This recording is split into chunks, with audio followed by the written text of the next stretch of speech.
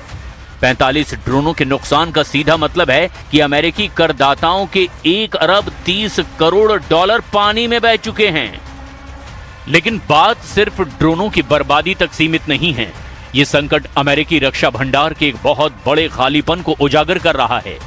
Iran युद्ध के शुरुआती दौर में ही अमेरिकी सेना ने अपनी आक्रामक और रक्षात्मक क्षमताओं का बेहिसाब इस्तेमाल किया। 850 से ज्यादा टॉम हॉक क्रूज मिसाइलें दागी गई, 1000 से ज्यादा पैट्रियट और थर्ड एयर डिफेंस इंटरसेप्टर खर्च कर दिए गए। नतीजा ये हुआ कि अमेरिकी सैन्य कमांडरों को अपनी रणनीति में बदलाव करने के लिए मजबूर होना पड़ा। जिस रफ्तार से मिसाइलें और इंटरसेप्टर दागे जा रहे हैं, उस रफ्तार से अमेरिकी रक्षा उद्योग उसका निर्माण और सप्लाई नहीं कर पा रहा। हथियारों और ड्रोनों के इस भयंकर नुकसान ने अमेरिकी राष्ट्रपति डोनाल्ड ट्रंप के सामने एक बड़ा राजनीतिक और रणनीतिक धर्म संकट खड़ा कर दिया है। 45 ड्रोनों का नुकसान, युद्धपोत पर मंडराता संकट और 2029 तक खींचने वाली जंग